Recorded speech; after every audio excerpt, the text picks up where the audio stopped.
Welcome to Geeks Corner. I'm Mr. Daps. I'm Katie. The most hen's eggs that have been balanced on the back of one hand is 15.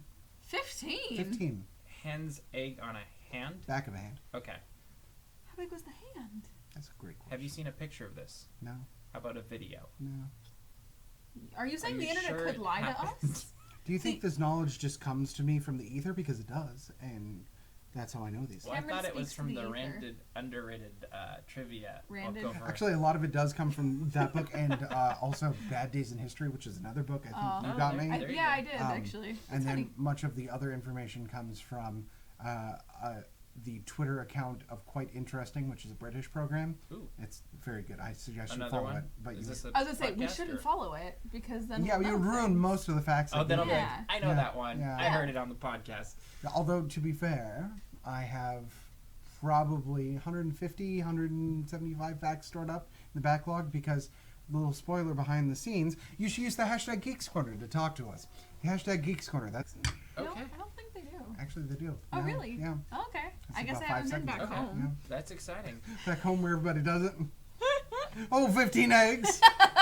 Okay. Boy's got 2 on a baker's dozen I is was what gonna it's say, got. I would actually laugh if we went back home with you and we walked in somewhere. Is that 15?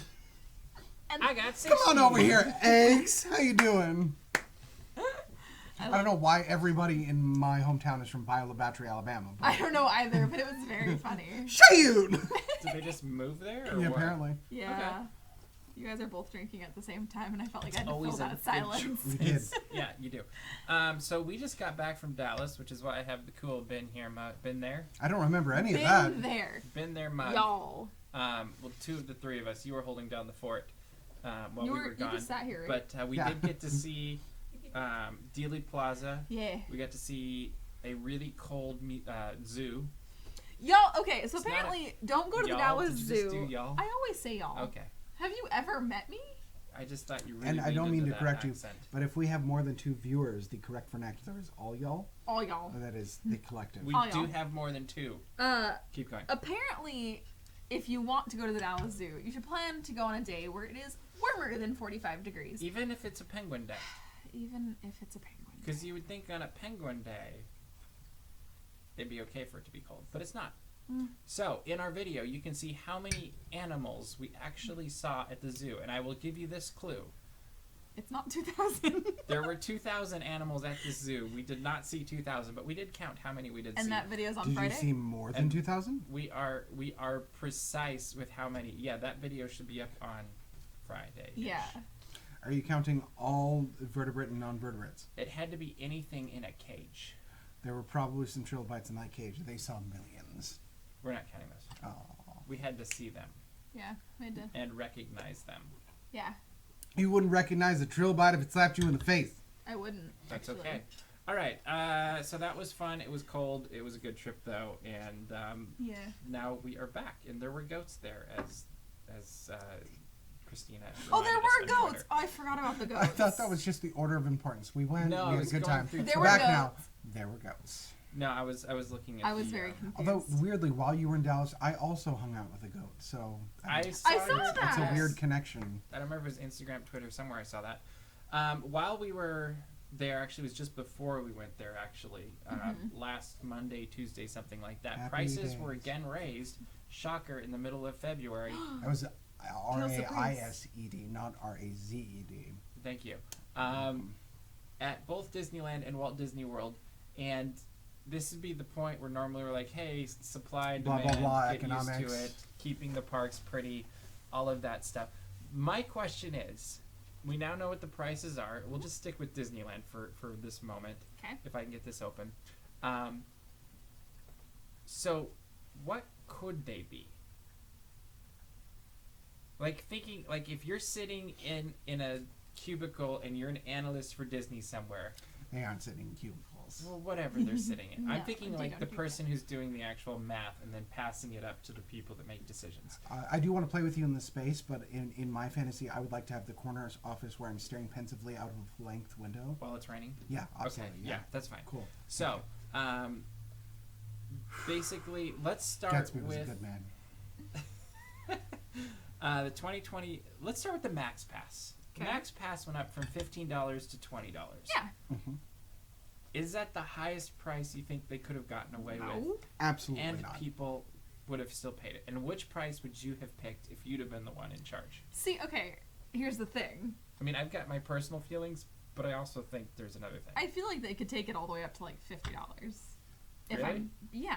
Okay. Mainly because Max Pass also comes with PhotoPass downloads, correct? Correct. Yeah. That right there. It's less about making a fast pass from your phone, more about getting the PhotoPass downloads. Okay. And I think they would cash in on that.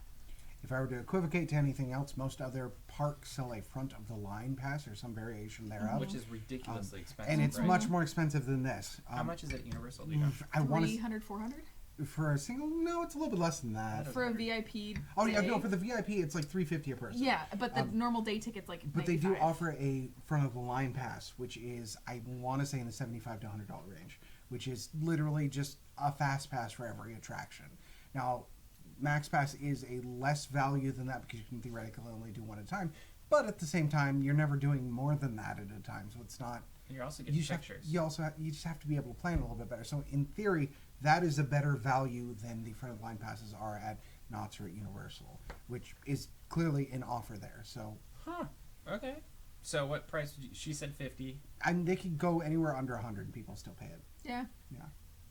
Interesting. Okay. I was gonna go 30, but I'm also not like I go for the.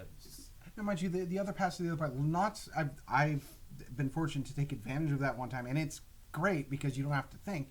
You just have the equivalent of a fast pass where every You ride talking is about walked when right we on. went to Scary Farm? Yes. Yeah, that was great. It was wonderful, and I thank agree you, with you. Knott's Berry Farm, for inviting us for that. It's just the only difference between that and Max Pass is in Max Pass you have to give a little thought to what you want to do next rather than walking on it. That's it. It's basically the same thing. So annual passes are actually. Let's go to tiered.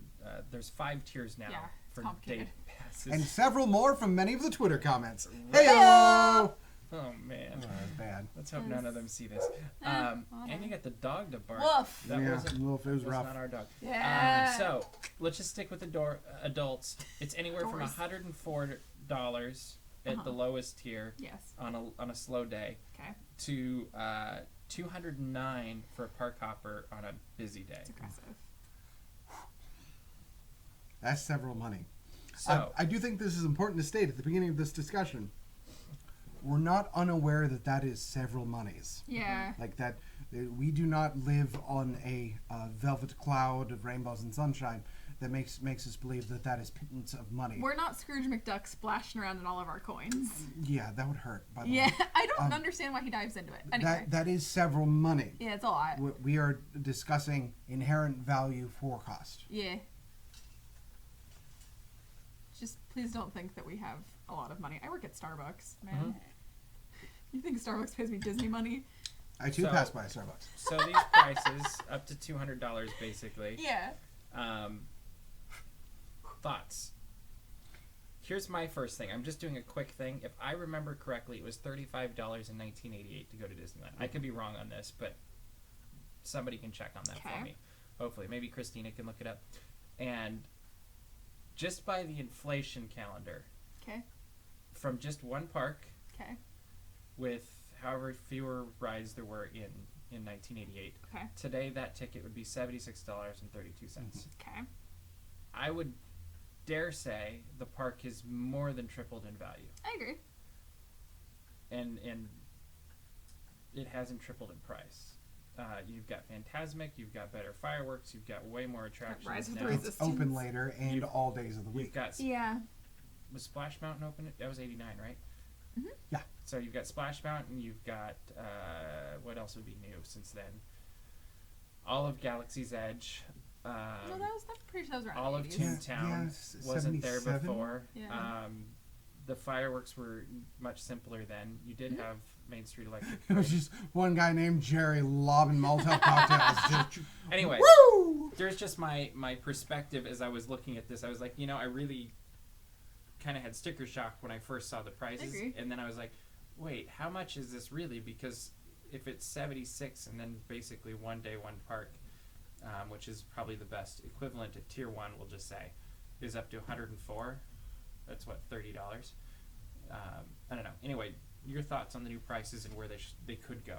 So, thoughts on prices and also where they can go in relationship to what these prices are attempting to dissuade. It's not really an angle we've discussed before. The biggest issue that I think Disney is facing as far as crowding has to do with radial access to the parks versus travel distance to the park. This is a travel destination. People come from all around the country and the world to come and visit here. If you're coming from around the country, say middle of the country, any of the flyover states, Canada, anything like that, doing the one-time fee of a couple $100s for each day that you're here might be worth it because it's a trip.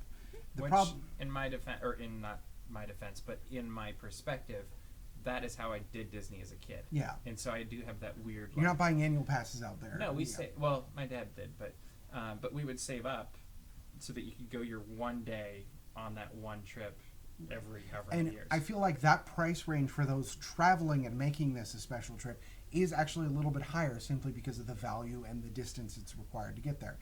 They always talk about the destination not being the destination, but the journey. There's a lot of journey for those folks. Yep. The problem is the radius of Disneyland, which wasn't always this way, but is so much more now. Orange County, LA, San Diego, if you want to go out a little bit further, is a massive amount of people. Some of the highest concentration of people in the country. Mm-hmm. They have to raise the prices a little bit in that regard because if you make it too low for the people that live in this area, no matter how expensive, which is a whole nother kettle of fish to live in this area, you're going to get an influx of multiple traffics from this area that are going to dissuade further travel. Even for single day tickets. Well, even if it's, say, San Diego, you might have people from San Diego coming 3-4 times a year simply because of ease of access. What that price does is it dissuades... And they're not paying for a hotel, they're not paying for a flight, they're not paying for... Some of the other things that Disney would hopefully be flexing as far as profits from other places and benefiting Orange County as a whole, which we can talk about the relationship of finances to Orange County and Disney at a different time, much longer time later. But by changing the price structure a little bit and raising it up higher, it dissuades more localized people from coming as often, but it keeps the same amount of encouragement for those who are traveling from further away, because $50 to $100 difference is a big deal if you're within 5 miles, but it's not as big of a deal if you're coming from a couple hundred miles. So it makes it a more global, universal attraction rather than a hyper-localized multi-day taking away from overall profits. Which is a great lead into the next section, which is annual passes, which are now between $419 and, let's say, $21.19 if you go all the way to Premier. What do you think? Is this a fair price? Do you think they could get more, or do you think it should be less? My biggest thing is looking at Premier, because I was a Premier Pass holder for a few years. Mm-hmm. I have now gotten priced out because it's ridiculously expensive, but I also think that they are recognizing the value of the Premier Pass, because now it's getting to the point where it's like, yeah, you basically add a top tier Disneyland pass, add a top tier Walt Disney World pass, and you subtract maybe a couple hundred. Which I think is fair. I think that's what it should be. Yeah. I just got really spoiled with it only being $1,500. Well, and also the Walt Disney World annual passes for a long time were also way undervalued. I agree completely. They were, and I mean, they still kind of work ridiculously 100%. awesome. Don't say that publicly. I know, please. that's why I mumbled. But yeah, I think that annual passes, that's the big thing, is people talking about getting price out of Premier. I think that Premier is recognizing its value. And I think that for a Disneyland annual pass, for what you are getting for your discounts, for your admission, for what you are getting out of both parks and the things that are coming, I think that it's totally worth it. So prices, though. So you think they're fair and right where they should be, well, or do you think they could get more? Oh, they can go higher. I think the thing you have to measure as far as fairness is day ticket cost versus total pass cost, and you can determine fairness from there. So they just raised up the tickets, maxed around a couple $100 for a park hopper. Yeah. Top tier passes is a couple thousand, you said, right? Yeah, but let's go to Disneyland. Top tier passes just under $1,500.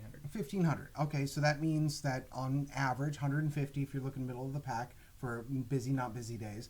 You're going to get 10 days. That's 10 days is the cost of a year of coming to the park. If you're going break even, to break basically. more or less, yeah. And anything beyond that, if Disney's looking at their little graph, anything beyond 10 days is gravy salad for you. That's not going to be anything that costs anything. The only profit they're going to be making after that point is hopefully you buy a lot of you food. buy the things while you're there, right? And there are certain things which have a better price margin on them. Soft drinks, hard drinks, a lot of times food, certain souvenirs, although not all souvenirs have a huge profit. Basically, anything food and beverage is going to be best profit margin. And if you're local, you're not going to be buying those things, at least not as often. Yep. So if you want to look at it from pure value on how much they could actually raise the price, I would say you need to find out what is the average number of times that if somebody has unlimited access within a year, they would come and take advantage of going to the parks. I would say that number is probably, on average, 20 times a year. At least. So if you're looking at a 52-week structure for the year, and if you assume a local every other weekend might take advantage of it, or if they have family in town, might go a couple of days in a row, that's 20 days, meaning that I think in theory they could double the price of the annual passes and still probably break about even. Rip to you that you just said that.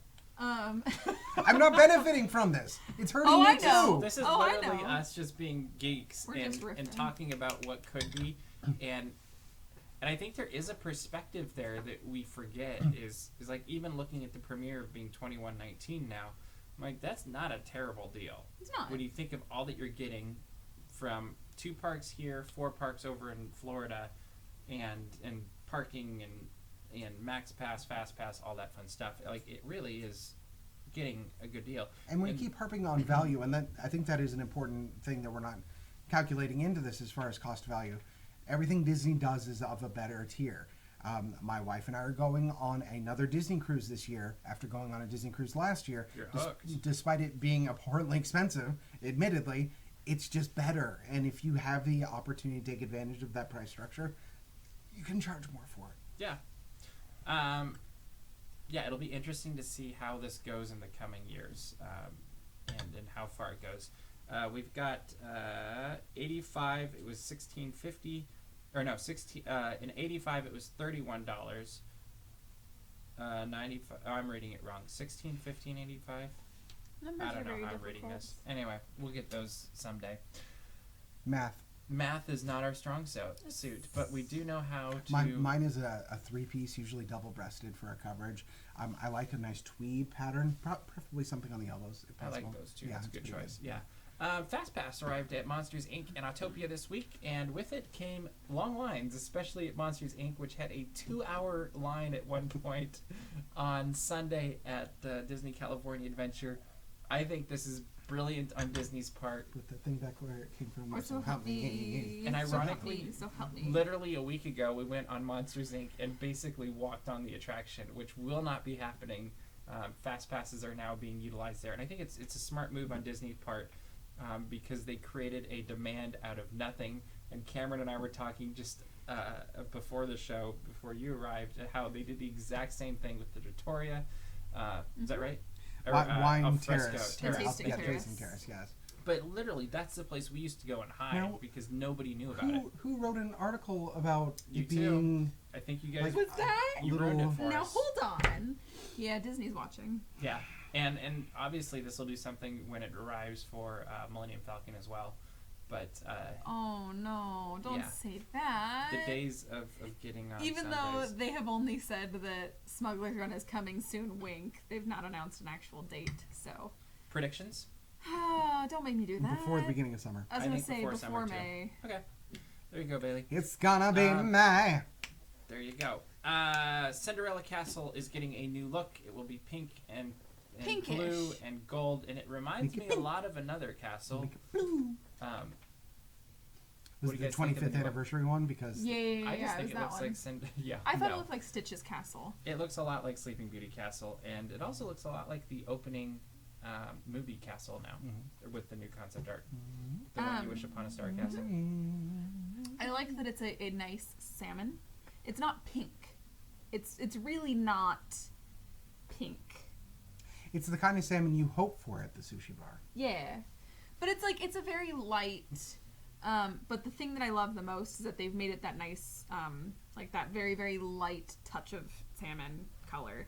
But they've darkened the brick work on the base level, and I think that it's so works. Like actually, when I looked at them, how much bigger it looks. Mm-hmm. When I looked at them side by side, Back to Lightman. Yeah, I was gonna say it does brilliant. what Sleeping Beauty Castle in Paris did. Mm-hmm.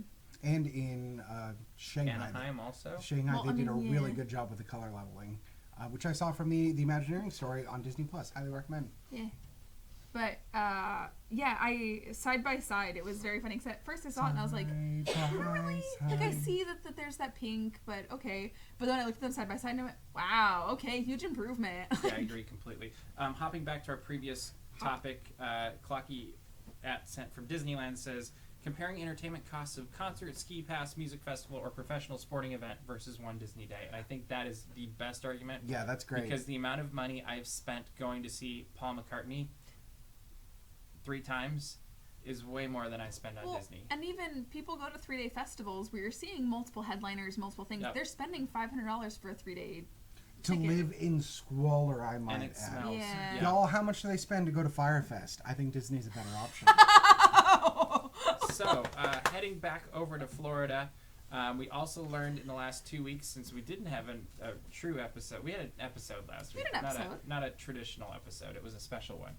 It was a different On kind a of very tradition. special episode. of Geeks Star Corner. Wars Galactic Starcruiser reservations are going available later this year. My question, since this, I should have said it's all about the money tonight, because that's apparently what It's the all about the episode's money. about. Money. What do you think? It's a 3-day cruise, which I think is funny because I immediately started thinking of the 3-hour Yeah. cruise for Just sit right back and we'll tell it. Yeah. Tale of a fateful ship. That started 3 from days, the tropic how much is it gonna waterfall be? this time. Oh, Okay. so much money. It's going to be... per person, assuming dual occupancy. Okay, do we want to say during non-peak, or do we want to say... Let's just say I'm opening day. Let's just say general. What's the average price going to be 2,000 for 3 days Per person, yeah. per person? per person? Yeah. I was thinking 2,500 per person for 3 days, which Well- includes obviously admission into Batu and that kind of stuff. Oh, here's the question. Is it all inclusive? That's No. yeah, that's the I question. think it's Yes. all inclusive. Yeah. Okay, so let's So it back includes this the up. food. Because my thought is, speaking of cruises, is the cruises. Like there's a huge ticket 'Cause price if for it's it. going to but be it's everything. everything. Yeah, if it's going to be immersive, like they say it's going to be, they don't want people pulling Okay. out their credit cards and Yes. dollar bills. And So, here's the thing. Yacht and Yes. Beach Club, I think, is $1,400 a night.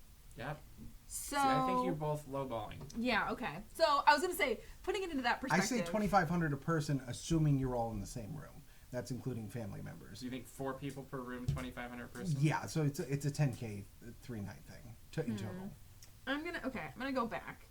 I'm going to say 4,000. Thinking that Yacht and Beach Club and Grand Flow are like 1,500 a night. And this is a different experience entirely. And Yeah. I assume it's going to be a per person pricing structure. I agree. Because if it is inclusive, which again I think it is for that same logic, if they're wanting to be an immersive experience, it's going to follow cruise pricing structures, Yeah. which is what they have experience with.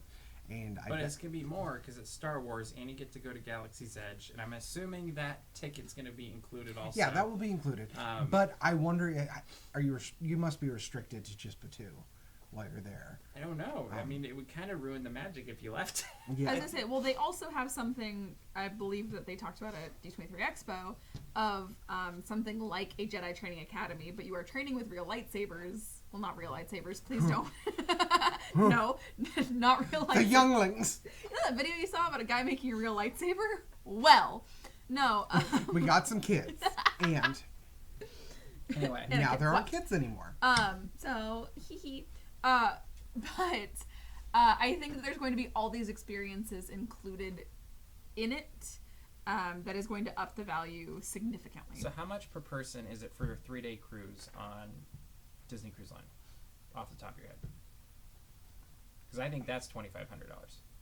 I think it is $2,500 assuming a family for, I'm betting there's going to be a variance of price structure, A, depending on how many rooms you go across, and B, how many people are in your immediate party. If I remember correctly, there's fewer than 100 rooms in this. Mhm. I think it's going to be ridiculous. I think it's higher than both of you think so far. Really? Yeah. What's your guess? I'm competitively thinking Price is Right rules, but I feel like that's Don't do cheap. that. 10,001. Services. 4,001. No, Is this Family Feud? I really do Yeah, I have to can wonder imagine. though if it's going to be closer to $5,000 a person. Okay. I think Woof. Rip to What? you that you said that. I know because I can't afford that, but I think of how much people spend on any given day in the parks, and this isn't the you and me people. It's the people that have the tour guide in the park. The They're people that bought the R2 that unit stayed for in the really nice 25,000. room at the Grand in the park. And there's enough of these people, and there's only one of these experiences, Mm-hmm. and it's Star Wars, Mm-hmm. and it's unlike anything we've ever done before. And we're now seeing that both attractions being open at Galaxy's Edge has shown what the potential for this land really is, and it's just getting started. And like the word of the mouth is really good. Like every person I've heard that went on Rise of Resistance has come out going, whoa.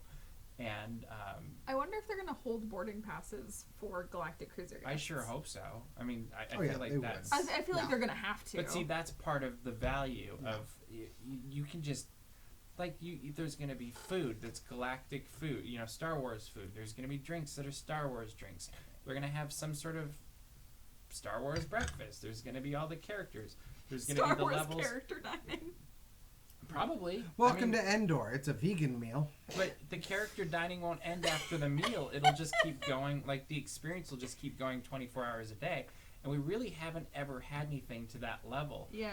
And That's so scary. my thought being is if Cameron says it's approximately $2,500 for a Disney Cruise Line for 3 days. No, that's over what it is in cruise line.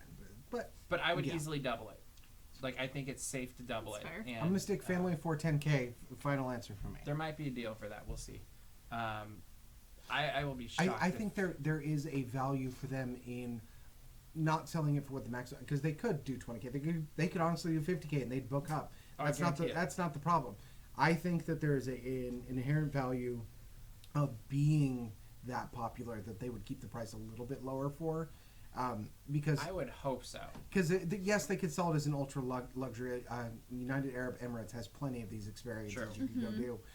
But it's for the ultra wealthy elite, and they're not necessarily booked all the time. It's for bragging rights on that. Yeah. I think there's a value in Disney's, at least PR, to keep it at least a little bit below that and just be solidly booked and have people complaining about not being able to access Yeah. it versus not being able to afford it. I Agree. think that's a better approach. Yeah. So then we're back to 3,000. I say 10,000 family for. So 3,000 normally, and then you get the deal if it's a group of 4. Yeah, something like that. Yeah, I'm sure it'll be a reduction if you have more people in the same room. Or if you go through the certain deal of some. Yeah. Okay. And remember, most like Disney cruise cabins, like a lot of them can sleep like 6, and if they're using a lot of the same lodging. Well, and if you can do that, I think the prices can come Yeah, down at that it'll point. help. But Yeah. I'm thinking 2 per room at the moment, but we will see. They had cool like bunk beds things in there and stuff too. That's they true. showed some of the Space concept art. bunk That's beds. true. Space bunk beds. Well, they're also on the Millennium Falcon.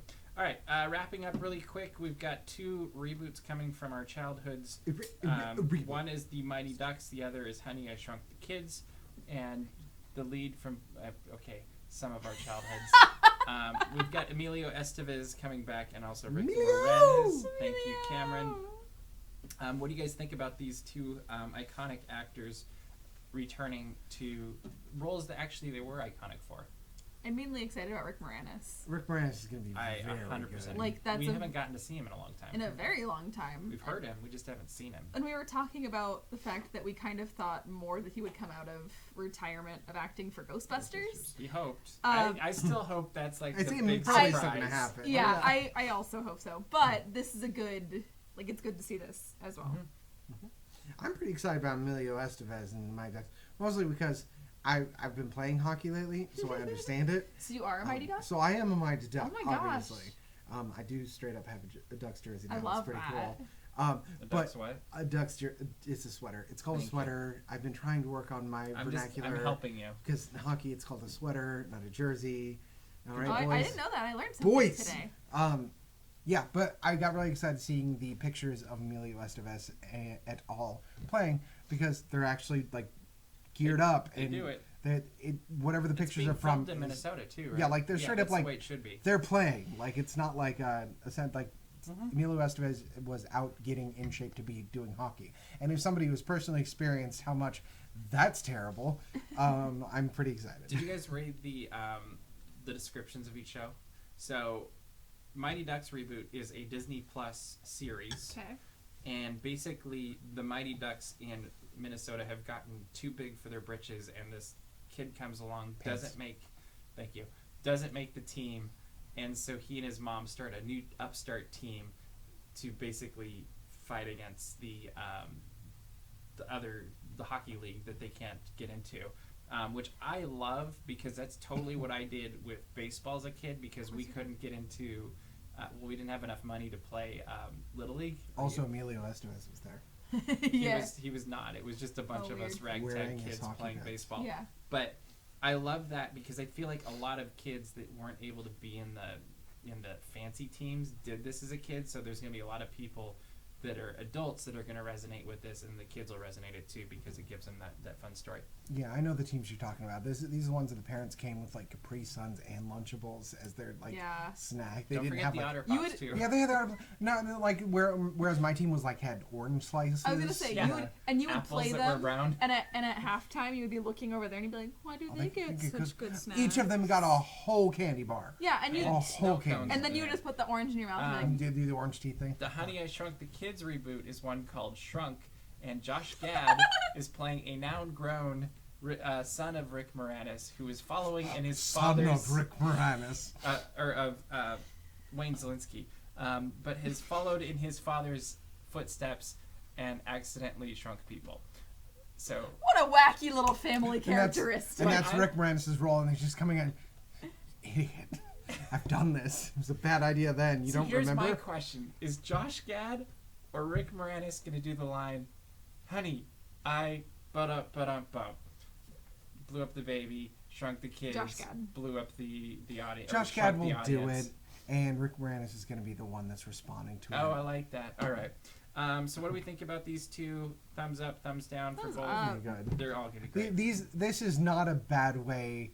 Both of these have the correct way of doing these rebooty thing, which is... I think it's good, too, that the Shrunk the Kids one is going to be in theaters. Yeah. That'd be fun. Because that's the one I feel like if it was in Disney Plus, you can cut corners, unfortunately. Yeah. All right.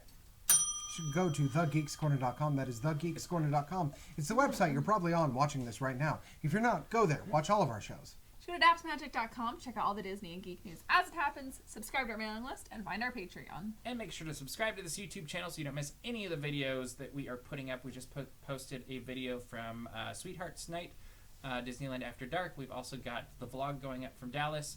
And Part 1 goes up tomorrow, yeah? Yes, the first one does go up tomorrow. I'm off my track now. I don't know what day it is. We got a lot of stuff going up, and it's all exciting, so make sure to stop by and check that out. But that is all the time we have for you this week, so we will see you around the corner. Bye. Woo! No.